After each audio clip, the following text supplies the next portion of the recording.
For generations, Sony has been one of the most dominant faces in gaming. From the PlayStation 1 to the PlayStation 4, Sony racked up hit after hit after hit. Game of the years, nonstop, all the time, nominations, pin them to the wall, baby. They're hot as shit. But something's changed. Something's very different now. Because Sony, we got a problem. When you look back right now and you look at this game system, you can see the prestige. And I don't want you guys to think I'm some Xbox shill or some PC guy that's just shitting on PlayStation, because I'm not. And if you look right here, these are my trophies. This is my trophy count. This is what I do on my spare time. And as you can see, I play PlayStation. So what I'm going to do today, guys, is I'm going to lay out games. I'm going to lay out studios. I'm going to lay out history. And I'm going to give you facts that point very clearly to where the problem in PlayStation lies. So at the end of this, you will have a very good understanding of what exactly is going wrong in Sony. And I think that you guys will agree with me. And no, it is not what you think, with you guys looking at it going, live service. No, but yes, because that is part of the problem at PlayStation. So as I said, let's put it all out there. The histories, the facts, the proof, and let's point it out and make it clear. So let's get started. When the PlayStation 1 dropped, I remember standing in Toys R Us and choosing between that and the Sega Saturn. I obviously made the right choice because I went home with Battle Arena Toshinden and a plethora of other games and fell in love with the Sony console. I played Jet Moto, Twisted Metal, Kingsfield. I can't tell you how many hours I spent in Legacy of Kain Blood Omen, and I love that game, and I own it right now on PS5.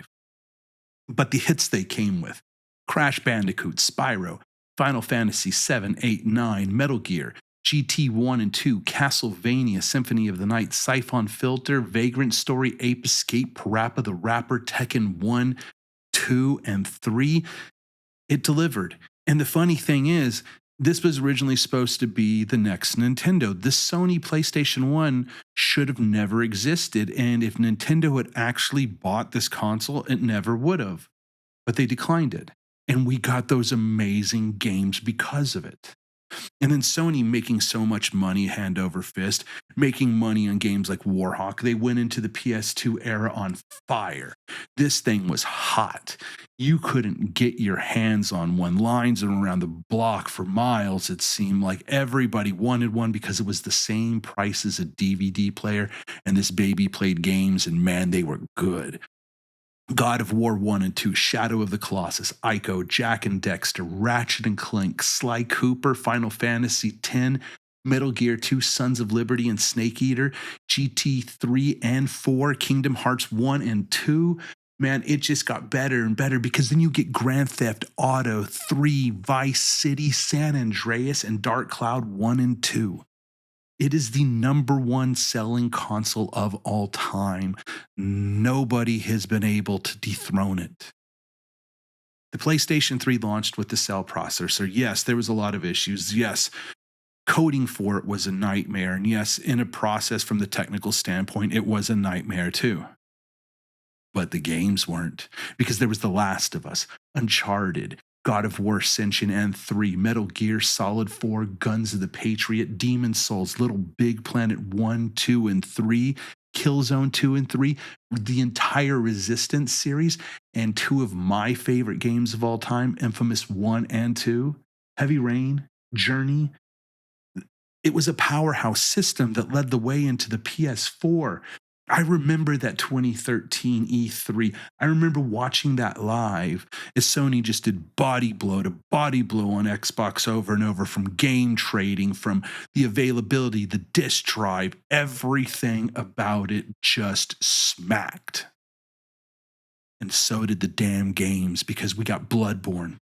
We got God of War. We got The Last of Us Part 2, Ghost of Tsushima. We got Spider-Man, Horizon Zero Dawn, Uncharted 4, Days Gone, Gravity Rush 2, The Last Guardian, and Infamous Second Son. followed by another Ratchet and Clank fix. The conferences from that era, the E3 conferences were spectacular. They were sights to behold. Hell, they made E3. And then something happened. Something changed. That PlayStation that was dominant, that PlayStation that was loud, that was bombastic, with the God of War reveal with a live symphony, the Ghost of Tsushima reveal with the flute player that's a master at it. They were all gone. Like somebody just flipped a switch and everything changed. And suddenly, Sony, the most talkative, boisterous, show off, became quiet and secluded. And we didn't know what was coming anymore. Now, for a lot of people, that's good because a lot of people don't want to know what's coming. But for people like me, and I'm sure a lot of people like you guys, we want to know we are investing in the right console. We want to know when we put our money down and we buy that console that the games that we're going to be getting are going to be worth the money that we're putting down.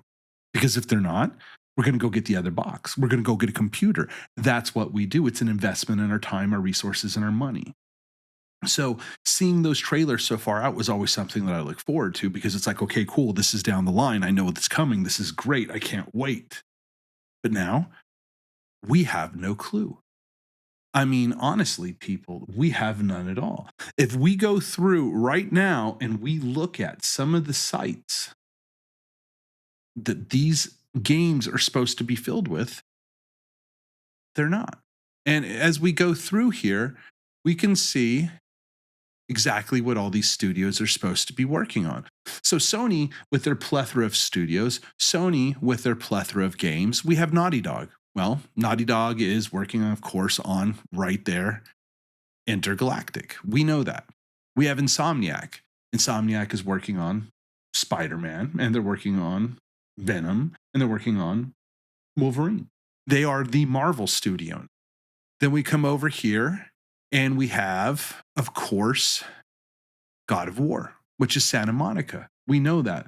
We don't know what Corey's next game's going to be, Mr. Barlog. We have no clue what he's putting out. Asobi is obviously going to be just Astrobot from now on. That's going to be their claim. And then we have Guerrilla, which is now basically the Horizon studio with a little bit of heartbreak in there. San Diego, they are going to be MLB from now on. Sucker Punch, we look at it. We don't know what they're doing. We don't know what's coming after Yote. We know that they're wrapping up Legends and they're going to be putting a bow on that and putting it out soon. They'll probably support it for a little bit, but I'm sure the vast majority of the researches are moving, the resources are now moving on to their next game. So then we go down, we have Returnal creator Housemarque, which we know is Saros. So we're getting that one soon. Polyphony is always going to be GT. Bend, we have no clue what Bend is doing. I wonder why. And then we have Bluepoint. Well, we all know what Bluepoint's working on right now, don't we? And I think the vast majority of us are pretty aware of that. And the problem here is Sony has a plethora of studios that have made monumental games. When we look over the history of the games and the studios that have been made by Sony, they're massive. Through the PS1 era, you have Sony Interactive Studios of America. You have Polyphony, who's been with Sony since the beginning. You have SCE Japan, which became Japan Studios. You have Bend Studios, and for a lot of you, Bend has been here since the beginning. They're one of the oldest Sony studios out there. And then when we get into the PS2 era, this is where we're going to get a lot of our more modern names that a lot of you guys are going to recognize. Naughty Dog, Sucker Punch, Guerrilla, Bend, Japan Studios, Polyphony, London, Santa Monica, 989, Incognito, Zipper, Evolution, Big, Cambridge. Some of those names you don't recognize, though, because, well, they're not around anymore. Evolution, Zipper, Big. Cambridge became Cambridge Guerrilla. Then you have in the PS4 era, Naughty Dog, Santa Monica, Guerrilla, Sucker Punch, Insomniac, Media Molecule, Bend, Polyphony, San Diego, London, Japan, Pixel Opus, Cambridge. So as it stands right now, the vast majority of those studios are still here, except London is gone, Pixel Opus is gone, And now Bluepoint is gone. But we still have Ben, we still have Bungie, Fire Sprite, Gorilla, Haven, Housemark, Insomniac, Media Molecule, Naughty Dog, Nixus, Polyphony, San Diego, Santa Monica, Sucker Punch, Asobi, LFG, and that's it. Over the course of the spectrum of Sony has had a lot of studios come and go. We've disagreed with a lot of the decisions they made, but I got to be honest, the Bluepoint one most recently was the one that really hurt the most because this was a studio that showed up. This was a studio that many of the Sony gamers actually considered a crown jewel of Sony. So is this the problem? The fact that Sony's closed so many studios? Well, no, but it's definitely one of the problems. This is one of the facts that I am pointing out. That's why I'm going through and listing all these studios for you guys. So you can see over the course of Sony's lifetime, studios have come and gone. London is gone. Japan is gone. Big is gone. Zipper's gone. All of these studios have come and gone or been absorbed or name changed and something else has taken place. New studios have been formed. Team LFG is actually a pull off of Bungie. Other ones have been absorbed elsewhere. But that's not the problem. It's just a part of the problem. So a lot of people would look at this now and say, it's definitely got to be live service. Well, yeah. Because you see, this leads into the start of the problem. In the PS5 era, as I said, PlayStation went silent. But one thing they didn't go silent about was the fact that Sony really wants that live service cash. They really want it big. That's why they bought Bungie for $3.6 billion. Because see, guys, it wasn't for 3.6, it was actually for 2.6, with 1 billion meant to secure the entirety of the team, meant to make sure that the developers stayed. But they bought Bungie very clearly to help them guide in their efforts to live service games. This isn't the problem. It's part of it. And with their live service push, they put a lot of games into production. We had 10 different games going. We had Twisted Metals and Spider-Mans and God of Wars. We had Factions and Helldivers and Concords. We had all these incredible games that were being made. I'm being sarcastic. Please don't think I actually like that game. But the point is, they put a ton of resources into making live service games. And then when we look at some of those games, we look back at the cross section of them. The first one that dropped was a smash hit. We got Helldivers. Helldivers was a juggernaut. 20 million copies sold now. Sony and Arrowhead are laughing their way to the bank right now. The cash machines are just pumping cash into the lobby at Sony, and they have guys down there with shovels just shoveling it into bags and sending it into trucks to the bank. And this is everything Sony wanted live service to be. A cash machine that just paid and paid and paid and paid. Scrooge McDuck kind of money, baby. But the thing is, because of this, because of Helldivers coming out and them not expecting it to be what it was and it blowing up the way it did, Sony went, oh, I've got a big head now. We're going to be rich. But they weren't. This was a complete mirage. Everything about this was a mirage. You can even go and see this where Sean Layden came out and he says very clearly, it's like a mirage on top of a sand dune. You pursue it. You can't quite get there. Or if you do get there, what brought you to the party, no one wants to play anyway. So I wonder what game that could be. Could it be Concord? Because look, Concord was referred to as the future of PlayStation, guys. Are you not thrilled for our future as PlayStation gamers? Because I am. This game is such a magnificent, incredibly beautiful lump of shit. It is the most safety checkbox, ugly color palette game that has ever been made. It is going to go down in history as one of the biggest abominations in gaming, right down there next to Atari and ET, baby. It is that bad. And the fact that it was called the future of PlayStation, man, if this is what they want to have happen to PlayStation, you guys better start investing in PC because that means it's fucking dead. So we go through here and we look at this. Concord's failure led to an increased oversight. So suddenly, all those live service games that were in production, all those live service games that they were setting up for the future just to be pumping cash in there. Well, guess what? Those bags of cash, they didn't end up going to the bank. They ended up going into a giant money pit because Concord, it sucked a hell of a lot of it down it. $400 million of it down it. Then they got Marathon coming out, and you want to talk about them biting their nails at the boardroom right now? Because, baby, let me tell you something. If Marathon fails, they're gonna be hurting bad. We're talking about another $400 million loss here. That is epic amounts of loss. Almost $1 billion in 2 games. Then when we go back to it, what do we see? What do we see? The games that people actually want to get. You see, this is the thing right here. If you haven't noticed it, these are the games that made PlayStation what it is. These are the games that everybody wanted to play with PlayStation. And instead of getting the games that we want to play in, instead of getting the characters that are on the boxes for the last 5 generations of PlayStations, instead of getting the tentpole franchises, instead of us getting the games that are the reason that we bought PlayStation, we don't.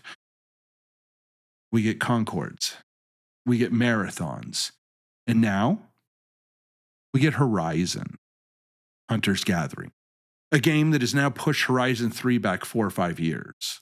And see, the thing is, Sony is not really realizing right now that what we want is to be able to go and play games with our friends in worlds that we love. We don't want to play Fortnite Horizon. We want to go play in Horizon with our friends. We don't want to go play Concord. We want to go play The Last of Us Factions with our friends. We don't want to go play Marathon. We want to play Destiny 3. We don't want to play any of these poor quality games. We want to play in the games that are the tentpole franchises for Sony PlayStation. We want to swing through the city with our buddies. We want to take out the enemy with our friends in games like Infamous. We want to be able to live in the worlds that Sony has created, but instead of being able to do that, instead of those things happening, they've just given us slop. But this isn't the problem. This is part of the problem. And as you can see, I am showing you all sorts of little problems that are currently existing in Sony because this is not the same Sony PlayStation that used to exist. This is not 2019 and below Sony, because if it was, if Sean Layden was still in charge or Jack Tretton was still in charge, we would have gotten that Twisted Metal game that was canceled. We would have gotten Last of Us Factions. We would have gotten God of War Live Service, Spider-Man with our buddies. We would have gotten the franchises that made PlayStation what it is, because that's what PlayStation is and what we, the gamers, want. This isn't the problem. But what I'm about to tell you, it is the problem. And that problem is the leadership at Sony. Since 2019, since the things have changed, that vibe, that feeling we've gotten, that silence has been courtesy of the leadership of Sony PlayStation. You see, they are the problem. Everything I have laid out for you is because of them. Poor leadership, poor decisions, poor direction, poor management. Herman Holst is the problem. Since he took over with Jim Ryan after Sean Layden retired in 2019, we have seen a decline in the brand. Yes, you can look back over the course of the PS5 and say, yes, we've had some great games. Yes, we have some good games still coming. Yes, we don't know what all of them are, but we have more studios right now under PlayStation's umbrella than ever before. And if we had not canceled or if we had not made live service games at Bend, at Blue Point, at Haven, at Fire Sprite, at any of these other resources, and instead had made single player games, which is the backbone of what Sony PlayStation has always been, and which is what we keep screaming that we want, which is what we tell them why we buy their console. If we had had those studios making them, we would be drowning in awesome titles right now. And even if they decided to go with the live service push and it kept the tentpole games, we would have gotten the games we wanted, not the safety slop that they've been feeding us. We went from steaks and baked potatoes and broccoli and salads and shrimp to a buffet line full of crap. This live service push has been a disaster. It has been mismanagement after mismanagement after mismanagement again and again, and Sony is faltering because of it. Yes, Sony PlayStation 5 is getting ready to hit 100 million. Xbox keeps fucking everything up. Yes, Sony is releasing Wolverine and Saros this year. Yes, they released Yote. Yes, they released a plethora of other awesome games this generation.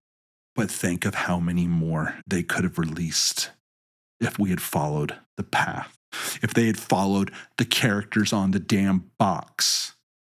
Look at the commercials we've had over PlayStation's lifestyle. All the characters standing in the bar, all the characters talking about the player.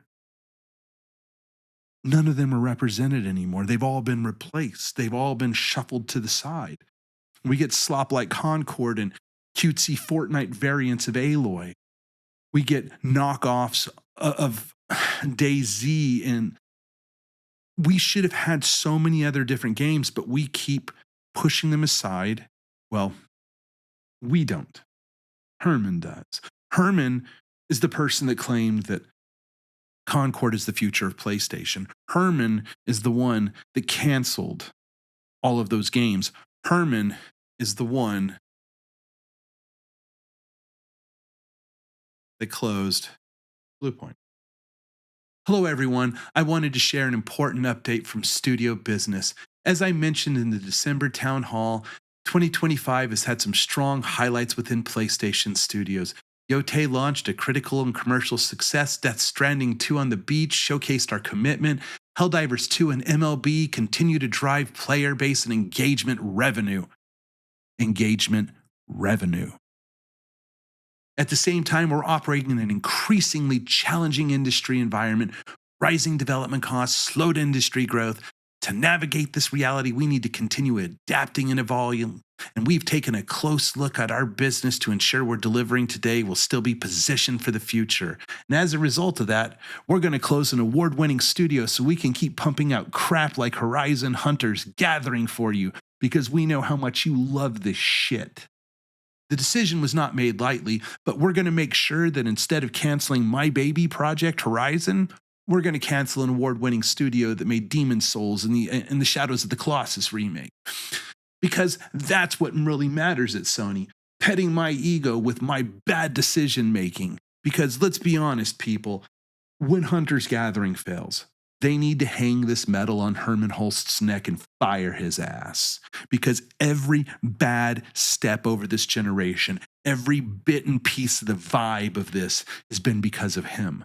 He's the one that is keeping these games in play. He's the one that's declining and saying yes and saying no when studios are approaching him and pitching games. He's the one that walked in and closed The Last of Us, that closed Twisted Metal. Why do you invest in a season of a show if you're not even going to put the game out that the show was there to push? 2 seasons, and they don't even release the game. It's obvious to me, everybody. And I think after I've presented all the information to you, I presented the history to you, and I've presented exactly what happened with PlayStation, I think you could easily agree with me that this man is the problem and he needs to go. We need a strong, dominant leadership that actually puts a oneness on the franchises that made this system what it is. They need to be chasing and making what made this company great. not new slop, not cutesy trends. They are a masterclass when they work, and they're just another dumpster fire when they don't. So, anyways, everybody, let me know your opinion. Let me know what you think. I presented you with the facts, I presented you with the data, the games, everything to back up why I believe what I do. Do you believe it? Let me hear what you think in the comments below, guys. And if you're subbed, I appreciate you watching. If you haven't yet, drop a sub, give me some likes.